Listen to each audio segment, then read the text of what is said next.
لله رب العالمين والصلاة والسلام على رسوله الكريم وعلى آله وصحبه ومن سار على نهجه إلى يوم الدين وسلم تسليما كثيرا أما بعد.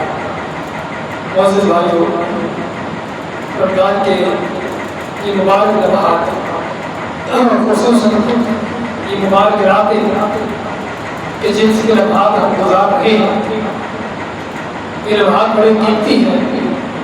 ابھی ہمارے یہاں کے شیخ محترم جو ہے ان سے میں یہی بات کر رہا تھا کہ میں نہیں چاہتا کہ ان لمحات کو ہم صرف تقریروں میں گزار دیں، بلکہ اصل ان راتوں کا مقصد اللہ کی عبادت ہے، قرآن کریم کی تلاوت ہے، ذکر و اذکار ہے، دعائیں ہیں اور نفل نوافل ہیں کہ جس کا ہمیں اہتمام کرنا چاہیے. لیکن اس کے ساتھ ساتھ کوئی اس میں مذائقہ نہیں ہے کہ اگر واقع نصیحت کے طور پر اور یاد دہانی کے طور پر کچھ وہ چیزیں بیان ہو جائیں کہ جس میں ہمیں ان راتوں کی عظمت کا اندازہ ہو اور ان راتوں میں ہمیں کیا کرنا ہے اس کے بارے میں ہمیں کوئی رہنمائی مل جائے. اسی حوالے سے بات کروں گا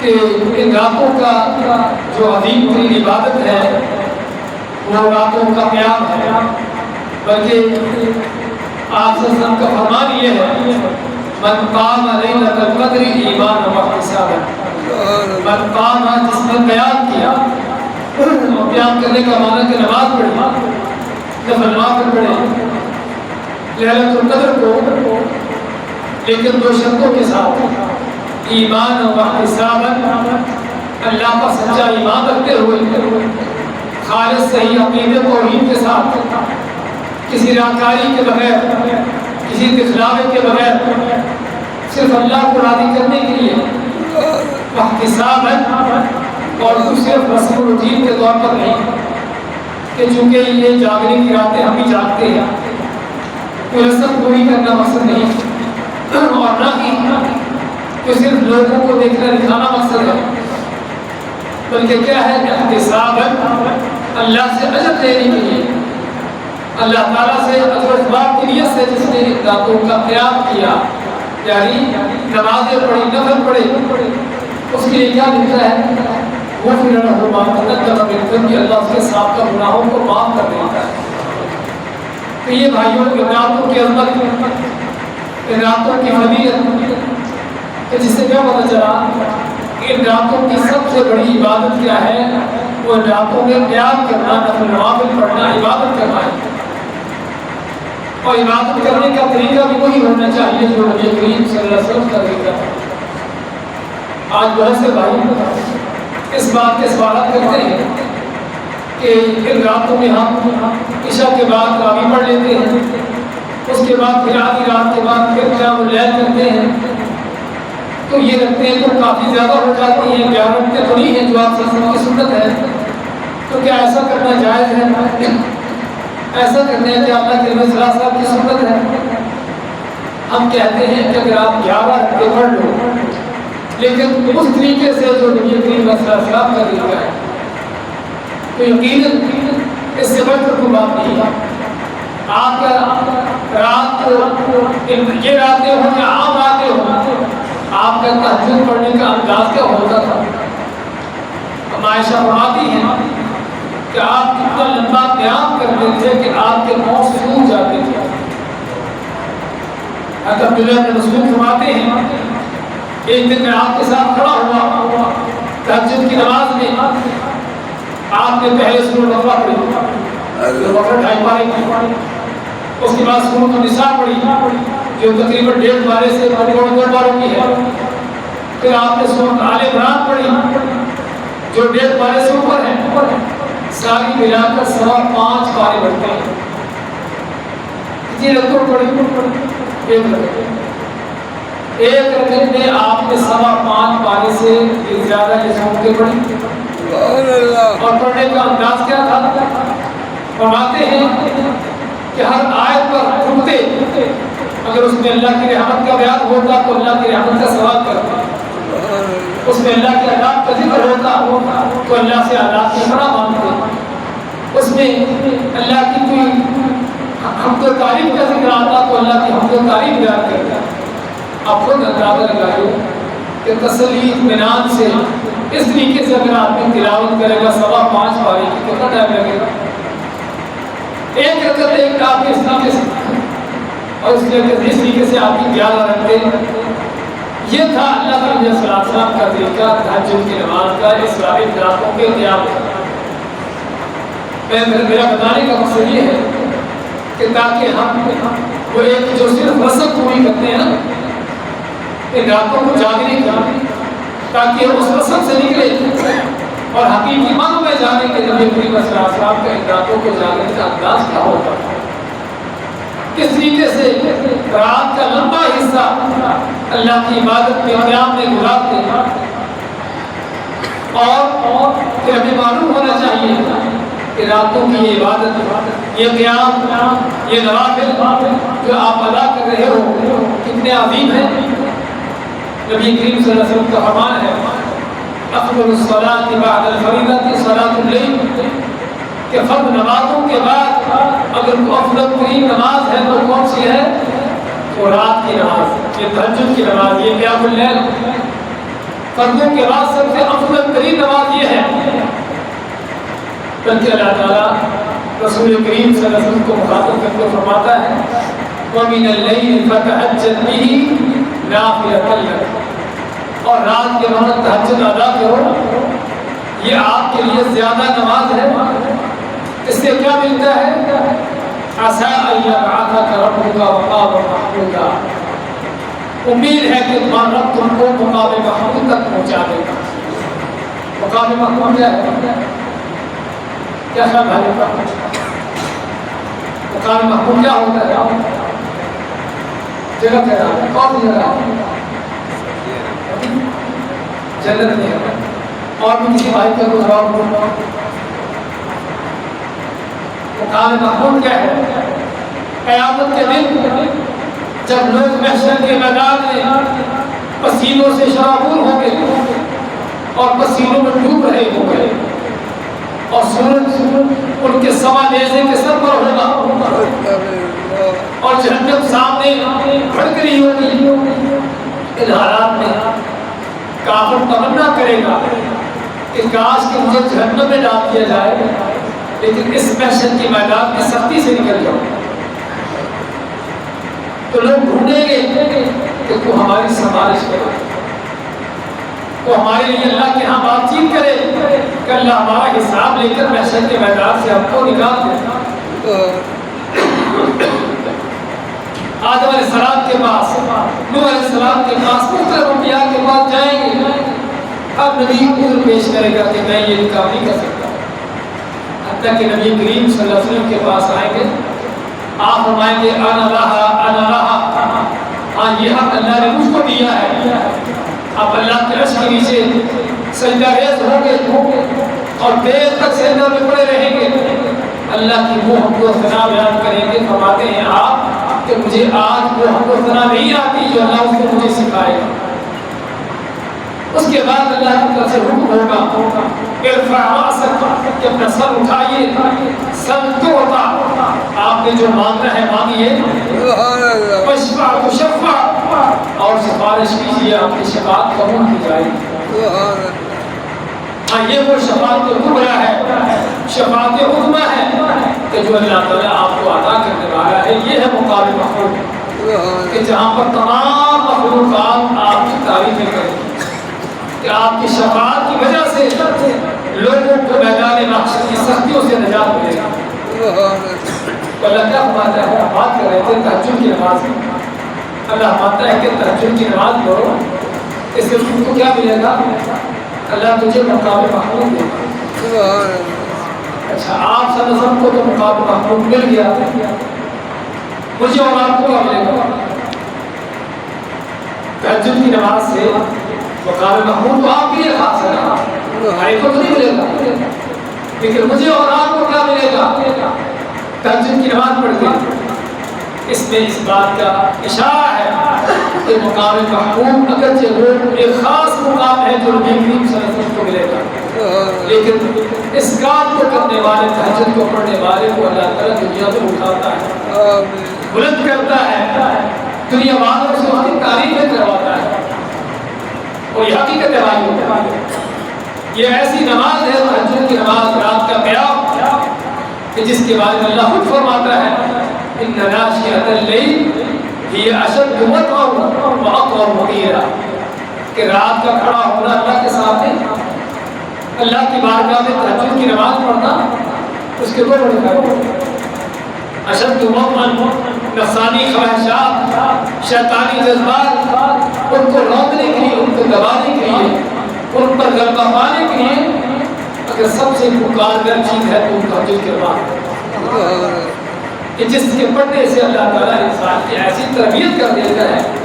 اس کے شیطان خود بخود اس سے بھاگ جاتے ہیں، اس کی نفسانی خواہشات خود بخود دب جاتی ہیں، اور انسان اللہ کے حکم کے تابع ہو جاتا ہے۔ اور دوسرا فائدہ کیا ہے؟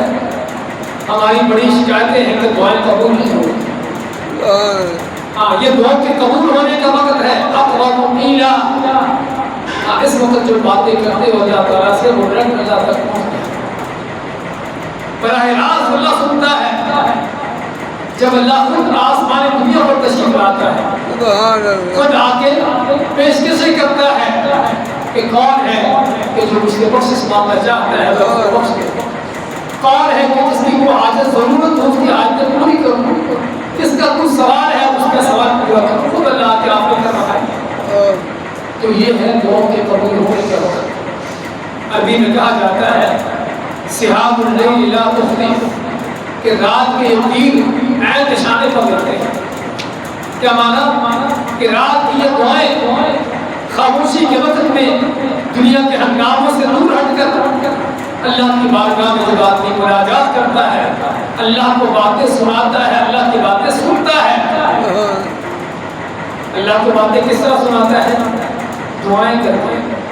اللہ کی باتیں کہاں سے سنتا ہے؟ قرآن کو پڑھ کر، قرآن بھی پڑھتا ہے، دعائیں بھی کرتا ہے، اللہ سے باتیں کر رہا ہے، یہ ہے اللہ سے صحیح باتیں کرنے کا وقت، اور جو اس وقت اللہ سے انسان مانگتا ہے اللہ اس کو دیتا ہے۔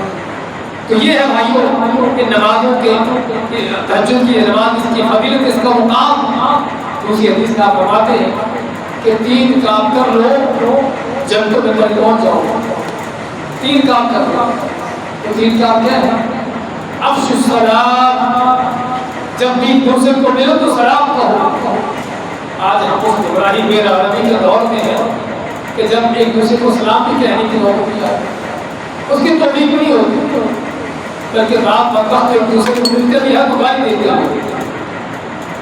آپ مانتے ہیں کہ جب ایک دوسرے کو ملے تو سلام کہو، سلامتی کا پیغام کرو، اس کے لیے سلامتی کی دعا کرو، ایک کام۔ دوسرا کام کیا ہے؟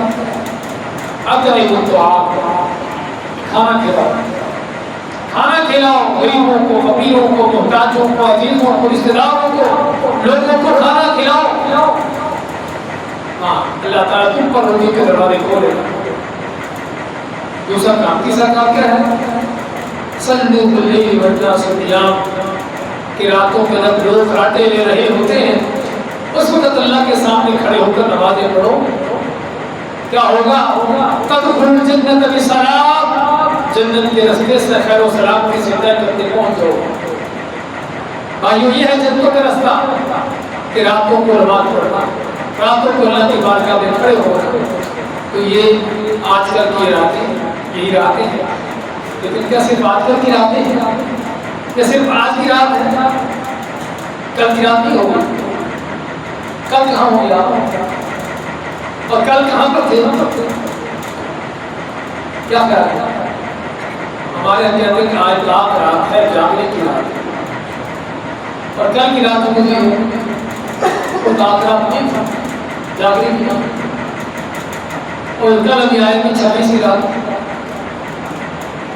وہ بھی رات نہیں ہوگی، اس میں بھی گھوڑے بیچ کے سنو ایسے ہے نا۔ دین کس کا دین ہے؟ یہ بتائیے گا۔ جب یہ کریم صلی اللہ علیہ وسلم عائشہ کی حدیث ہے، فرماتی ہے، صحیح بخاری کی حدیث ہے کہ جب یہ 10 راتیں شروع ہوتی آپ اپنی عبادت کے لیے مزید اپنے آپ کو تیار کر لیتے اور پوری رات جا کر اللہ کی عبادت کرتے، پوری راتیں ہی بلکہ فرماتی ہیں کہ پہلی 20 راتیں رمضان کی آپ رات کو سوتے بھی اور رات بھی پڑھتے جاگتے بھی، لیکن ان 10 راتوں میں آپ نہیں سوتے، 10 کی 10 راتیں جاگ کر اللہ کی عبادت کرتے، بلکہ گھر والوں کو بھی جگاتے اور یہی آپ کی سنت ہے، یہی آپ کا عمل ہے، اور اسی بات کا آپ نے حکم بھی دیا ہے کہ لیلۃ القدر کو چاہتے ہو تو 10 راتوں ہی میں تلاش کرو، تحروا لیلۃ القدر فی العشر الاواخر من رمضان، صحیح بخاری کی حدیث ہے کہ آپ نے فرمایا کہ لیلۃ القدر کو رمضان کی آخری 10 راتوں میں تلاش کرو۔ اور دوسری روایت میں آتا ہے فی الوتر 7 راتوں میں، لیکن اس کا معنی کیا ہے؟ ایک حدیث میں آپ کہتے ہیں 10 راتوں میں، پھر آپ کہتے ہیں 7 راتوں میں، کیا معنی ہوا؟ کہ ہے تو 10 راتوں میں ہی، لیکن 7 راتوں میں ہونے کا زیادہ امکان ہے۔ اس کا معنی یہ نہیں کہ 7 راتوں کے علاوہ ہے نہیں، ہونے کو جو کل رات گزری ہے 24 کی رات وہ بھی ہو سکتی ہے، آج کی رات بھی ہو سکتی ہے، آنے والی رات بھی ہو سکتی ہے۔ اللہ تعالیٰ ان 10 راتوں میں کسی ایک رات کو لیلۃ القدر بنا دیتا ہے۔ اس لیے میں چاہتا ہوں کہ اس وقت فہمی کا ہمارا ازالہ ہو، اصلاح ہو، کہ صرف 7 راتیں ہی جاگنے کی نہیں بھائی ہو، جس نے لیلۃ القدر تلاش کرنی ہے وہ 10 کی 10 راتیں جاگے، 10 کی 10 راتیں ہی جاگ کر کے وہ لیلۃ القدر ملے گی، ورنہ ممکن ہے کہ آپ 7 راتیں جا کر گزار دو، ہر سال اسی طرح سے گزرے اور پتہ چلے کہ وہ 7 راتوں کے بجائے کسی اور رات میں آ رہی ہے، وہ تو اللہ کو پتہ ہے، اللہ کو علم ہے۔ ویسے تاریخی طور پر ایک دلیل ہے جو اس بات کی دلیل ہے کہ 7 راتیں ہی ضروری نہیں کہ اسی میں لیلۃ القدر ہو، اللہ اس کو 7 راتوں کے علاوہ اور راتیں بھی لاتا ہے۔ اسلام کی سب سے پہلی دلیل کون سی ہے؟ اقرا بسم ربک الذی خلق، کہاں نازل ہوئی؟ غار حرا میں۔ قرآن کا اس وحی کے ساتھ جو نزول ہوا، قرآن نازل ہونا شروع ہوا، اللہ نے اس کے بارے میں کیا فرمایا ہے؟ انا انزلناہ فی لیلۃ القدر، کہ ہم نے اس قرآن کو نازل کیا، یعنی قرآن کو نازل کرنا شروع کیا کب؟ لیلۃ القدر میں۔ اب آپ سے پوچھو اگر کہ رمضان کی کون سی رات تھی؟ رات تھی، ایک سیرت اٹھا کر دیکھو تو پتہ چلے گا رات تھی۔ یہ رمضان کی 24ویں رات تھی جو کل ہم نے سو کر گزار دی ہے، جو کل کی رات ہم نے سو کر گزار دی ہے، یہ رات تھی۔ تو ہمارے یہاں جو ایک ٹرینڈ بنا ہوا ہے صرف 7 راتوں کو جاگنے کا، بچہ تھوڑا سا اس کو آپ بیت اللہ میں دیکھتے ہیں، مسجد نبوی میں دیکھتے ہیں، کیا خیال ہے؟ آج وہاں 26 کی رات ہے، کہ آج رات وہاں پر کیا بھی ہوگا؟ کیا خیال ہے؟ وہاں پر 10 کی 10 راتوں کا ایک ہی روٹین چلتی ہے، ایک ہی روٹین کے مطابق، اور صرف بیت اللہ مسجد نبوی پر ہم نے جو دیکھا پورے عرب کے اندر یہ صرف پاکستان میں ہمیں نظر آتا ہے کہ 7 راتوں کو جاگے گا۔ بھائیو جس کو لیلۃ القدر تلاش کرنی ہے، جس کو چاہیے وہ 10 کی 10 راتیں ہی جاگے، اور 10 راتیں کچھ زیادہ ہیں، 10 راتیں کچھ زیادہ ہیں۔ علامہ ابن قیم رحمۃ اللہ علیہ فرماتے ہیں کہ اگر مجھے یہ کہہ دیا جائے کہ لیلۃ القدر سال کی راتوں میں سے ایک رات ہے، یعنی کہ صرف 10 راتیں، سال کی 10 سال بھر کی راتوں میں 355 راتیں اسلامی سال کی راتیں ہیں، کہ اگر سال کی راتوں میں سے ایک راتوں میں پورے سال کی راتیں ہی جاگنے کے لیے تیار ہو، اور پورے سال کی راتیں بھی جاگ کر آدمی کسی خسارے نقصان میں نہیں ہے۔ 10 راتیں تو بہت تھوڑی سی ہیں، اگر ہمیں یہ کہہ دیا جائے کہ پورے سال کی راتوں میں سے کوئی ایک رات ہے اور سال بھر کی راتیں بھی ہم جا کر اللہ تعالیٰ کی عبادت کریں، اس رات کو تلاش کرنے کے لیے، تب بھی کوئی خسارے کا سودا نہیں ہے۔ تو کس لیے سال بھر کی راتیں کتنی ہیں؟ 355 راتیں گزار کر چند گھنٹوں کی آپ کو وہ لیلۃ القدر مل جائے جو 83 سال 4 مہینوں سے زیادہ ہے۔ کیا خیال ہے؟ وہ خسارہ ہے کہ فائدہ ہی فائدہ ہے؟ لیکن بھائیوں آخری بات یہ کہوں گا اور بڑی سمجھنے کی بات ہے، بات صرف یہ ہے کہ اللہ کے وعدوں پر ہمارا یقین کرنا ہے، اللہ کے وعدوں پر ہمارا ایمان کیا ہے۔ اللہ کا وعدہ ہے کہ جو اس رات کو عبادت میں گزارے گا اس کو 1000 مہینے کی زیادہ عبادت سے زیادہ اجر مل جائے گا، جنت مل جائے گی، گناہ معاف ہو جائے گی، بخشش ہو جائے گی، اللہ کے وعدے۔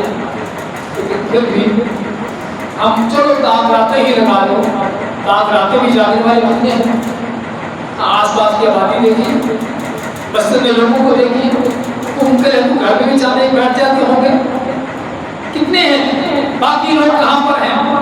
کیا وہ عیسائی ہیں، کوئی ہندو یہودی ہیں، مسلمان ہیں؟ انہوں نے بھی یہ کہا کہ سن رکھی کہ 1000 مہینے سے بہتر رات ایک رات کی راتوں میں سے ہے، لیکن اس اللہ کے وعدے پر کوئی یقین نہیں ہے، اللہ کے اس وعدے پر کوئی ایمان نہیں ہے، یہ ہمارا حال ہے۔ اور اگر اس کے مقابلے میں دنیا کا کوئی وعدہ ہو جائے، دنیا کے جھوٹے لوگ جن سے ہمیں دھوکے بھی ہو چکے ہوتے ہیں، اگر ہمیں وعدہ کر دینا کہ جو 100 روپیہ دے گا اس کو اس کے مقابلے میں 1,00,000 روپیہ دے گا، یا جو اس رات کو ڈیوٹی کرے گا ہم اس کو 1,00,000 روپیہ سیلری دیں گے، پیسہ سبھی کی نیند اڑ جائے گی، سبھی کی نیند اڑ جائے گی، صرف 1,00,000 روپیہ دے گا، معمولی ضروریت کی چیز ہے۔ تو میں ایک واقعہ آپ کو سناتا چلا، امارات میں شارجہ ایک وہاں کا علاقہ ہے، تو وہاں کے حکمران کے بارے میں کہتے ہیں ایک دن فجر کے ٹائم اٹھا، اچھا موسم تھا، چلتا چلتا اپنے محل سے باہر آ گیا، تو محل کے باہر جو مسجد تھی عام مسجد اس میں چلا گیا فجر کی نماز کے لیے۔ تو فجر کی نماز میں وہاں پر گیا تو دیکھا کہ 10 نمازی ہیں، 11 امام ہیں، تھوڑے سے لوگ آس پاس جام کر نماز لگاتی ہے، حیران ہو کہ لوگ نماز پڑھنے نہیں آ رہے ہیں۔ خیر اس نے امام سے لوگوں کے نام لیے، کون کون نمازی ہیں، نمازیوں کے نام لیے، اور چلا اپنے سیکٹری کو جا کر کہا کہ ان لوگوں کو حکم کرو آج دوپہر کا کھانا جو ہے وہ میرے پاس کرتا۔ یہ جو 10 نماز گیا میں امام تھا، سب کو ہوا، اب بادشاہ کا کی طرف سے دعوت دی، کون پیچھے رہتا، سبھی آ گئے، کھانا کھلایا، ان کی عزت و تکریم کی، جاتے جاتے کیا کیا، سبھی کو 1-1 کروڑ کر دیا، جو نمازی تھے اس نے 10 نمازی 11 امام، ان کو جاتے جاتے سبھی کو 1-1 کروڑ کر دیا۔ اچھا اب ان کو 1 کروڑ مل گئی، اعلان بھی کیا کہ جو کل بھی آئے گا اس کو بھی ملے گا، کوئی اعلان نہیں، ویسی بات نہیں، بات کو 1 کروڑ چلے کے بات کروں گا۔ اب اگلی صبح کیا ہوگا، اگلی فجر میں کیا ہوتا ہے، کیا خیال ہے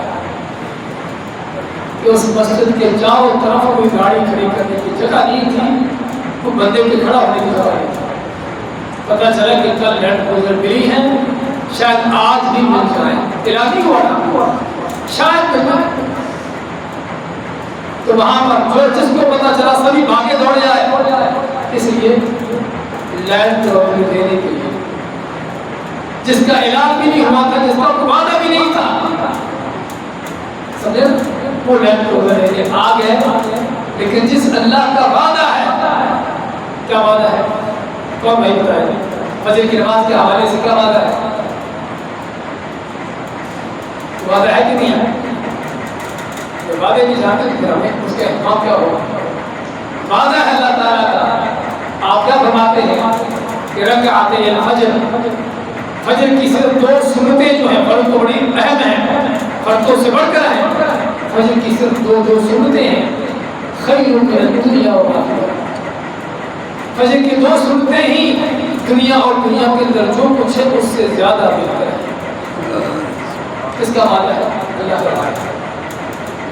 اس وعدے کو پہلی بات تو ہم جانتے نہیں ہیں، اس کے اہتمام کریں، اور جن کو پتہ بھی ہوتا ہے وہ توجہ نہیں کہ صرف فجر کی 2 سنتیں پڑھنے سے ہی مجھے 1 لینڈ کروڑ نہیں، دنیا جہان کی لینڈ کروڑ ہے، اور صرف لینڈ کروڑ نہیں بلکہ دنیا جہان کے بعد و بہت خزانے، اس سے زیادہ بہتر کیا ہے فجر کی 2 سنتیں۔ اللہ کا وعدہ ہے لیکن یقین نہیں۔ یہاں پر بھی اللہ کا وعدہ ہے کہ صرف چند گھنٹے 9-10 گھنٹے کی رات ہے، اس میں جاگ لو، اللہ کی عبادت کر لو، تم کو 1000 مہینے سے زیادہ کی عبادت کا اجر مل جائے گا، جنتیں مل جائیں گی۔ لیکن یہاں پر یقین نہیں، پھر بھی اپنے دنیا میں پڑے ہیں، مدد کی نیچے جا کے سوتے ہیں، پھر بھی عبادت کرنے کی توفیق نہیں ہوتی۔ یہاں پر بھائیوں جس بات کا ہمیں پتہ چلتا ہے وہ کیا ہے کہ ایمان کتنا کمزور ہے، اللہ کو یقین ایمان کتنا کمزور ہے، بلکہ ہے ہی نہیں سرے سے۔ اگر ہوتا تو کیسے نیند آتی، کیسے نیند آتی کہ جنتوں کے وعدے ہو رہے ہیں 1000 مہینے سے زیادہ کا اجر مل رہا اور پھر بھی نیند آ جائے، پھر بھی آج دنیا کے کام میں رکھا ہے۔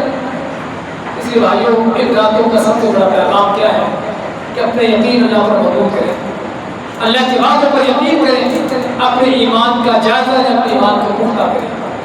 تو بات کر رہے تھے کہ راتیں بڑی عظیم راتیں ہیں، ضرورت ہے ان راتوں کے اربتوں کو جاننے کی، اور یہ وہ راتیں ہیں کہ جن میں اللہ بندوں کو جہنم سے آزاد کر رہا ہے۔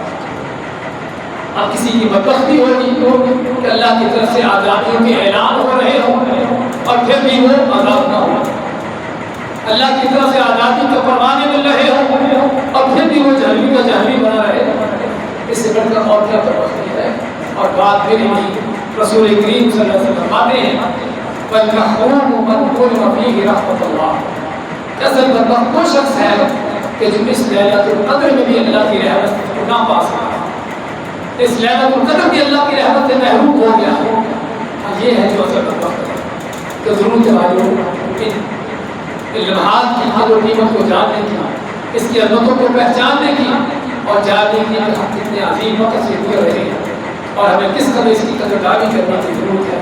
دعا ہے کہ اللہ تعالیٰ ہمیں لیلۃ القدر کو پانے کی توفیق عطا فرمائے، اس کے لیے اللہ کے لیے خالص مخلص ہو کر سنت کے مطابق اس میں جاگنے کی، اللہ کی عبادت کرنے کی توفیق دے۔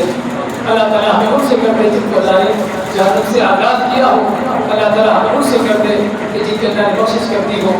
اللہ تعالیٰ ہماری عبادتوں کو قبول فرمائے، تو روزے نمازیں تراویح اللہ تعالیٰ کو قبول فرمائے اور اللہ تعالیٰ ہمیں وقت ثابت کرنے عطا کرے۔